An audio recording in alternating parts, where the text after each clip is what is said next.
Analizaremos algunas partes de la división. Siempre que nosotros nos enfrentemos a una situación de repartición, vamos a encontrarnos con que necesitamos hacer uso de esta operación matemática. Para ello, tenemos aquí un ejemplo en donde vamos a dividir 64 elementos. Los elementos que tendremos para repartir le llamaremos dividendo. Y los elementos a los cuales les debemos repartir esa cantidad que nos indica el dividendo le llamaremos divisor. Al resultado de una división le llamaremos cociente. El resultado de esta división de dividir 64 elementos entre 8 corresponde a 8. Como ustedes saben, si multiplicamos 8 por 8 nos da 64.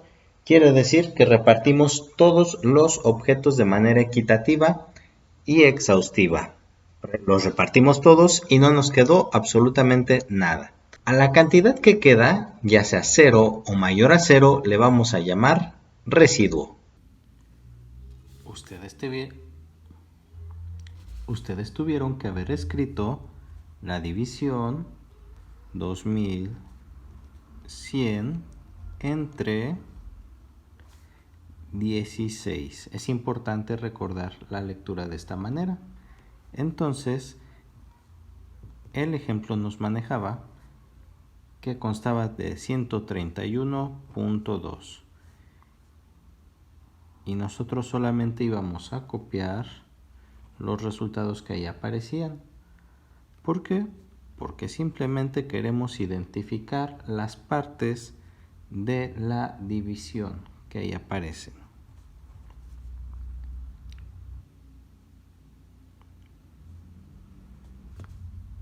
¿Cuál es el resultado o cociente de la división? Este de aquí arriba.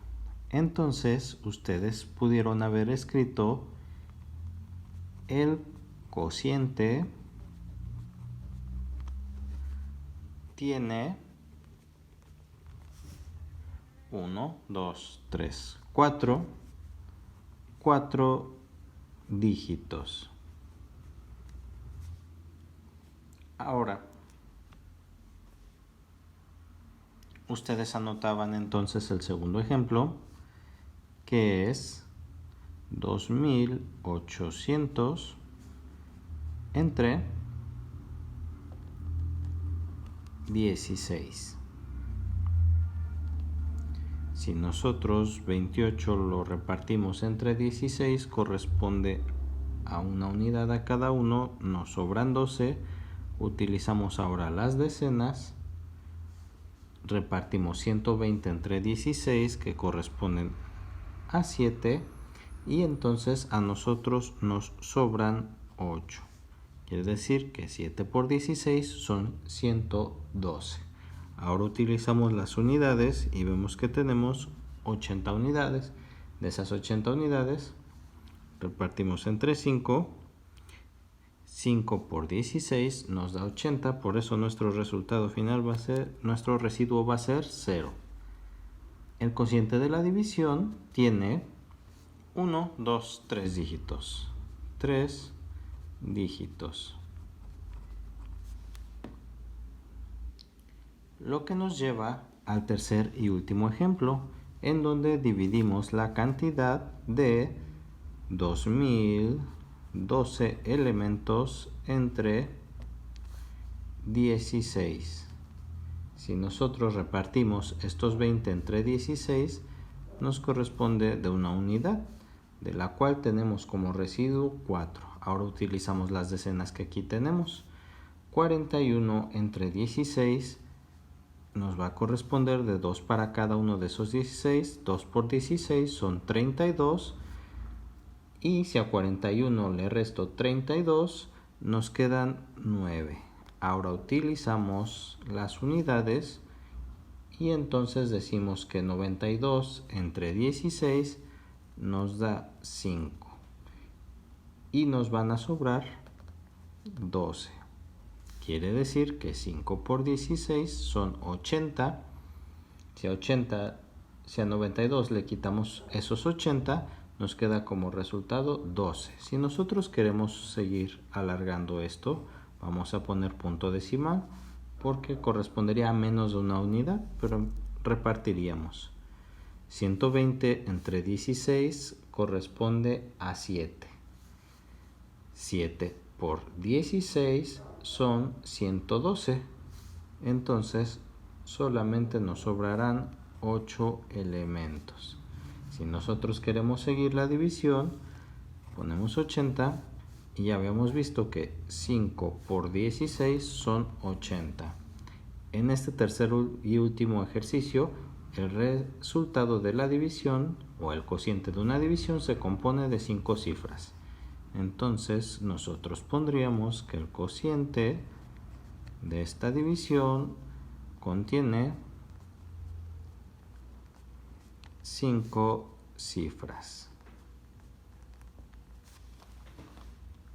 Como ejemplos que ustedes pudieron hacer para que nos quedara como resultado el cociente con una sola cifra, podemos utilizar varias técnicas. Las operaciones que ustedes hayan escrito van a ser totalmente diferentes o pueden ser totalmente diferentes. Hay demasiadas combinaciones.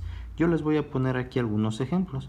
Si nosotros dividimos 9 entre 6, me doy cuenta que es una cifra entre una cifra. Entonces, si yo reparto de una cosa a 6 personas, 1 por 6, a 9 le quito 6, me da como resultado 13. Y aquí tengo una sola cifra. Este es uno de los tantos ejemplos que ustedes pudieron haber puesto. También, si ustedes querían utilizar 2 cifras, tenían que tener precaución que eso no excediera 10 veces nuestro divisor. Es decir, 6 entre 10 también correspondería de a una, pero en vez de que nos queden 3, ahora nos quedarían 4. 2 cifras entre una, pero las cifras no exceden el valor de 6 en 10 veces. Otra opción que ustedes también pudieron haber manejado es 2 cifras que no excedieran el valor de 10 veces este número. 9 por 6 son 54, solamente restaría una. En todos estos casos, nuestro cociente lo integra una sola cifra. Ahora, para el ejemplo que ustedes debían de poner, donde necesitábamos que el cociente tuviera 2 cifras, pudiéramos haber puesto 100 entre 6. Como podemos ver, el 100 sobrepasa 10 veces el 6. Si nosotros multiplicamos 6 por 10, son 60. Entonces 1 por 6 nos sobrarían 4. 6 por 6 son 36 y nos vuelven a quedar 4. En este caso, ahora el cociente lo integran 2 cifras. Les pondré un ejemplo más. Si nosotros quisiéramos dividir 270 entre 9, tendríamos que 3 por 9 serían 27 y quedaría así. Otra vez tenemos 2 cifras.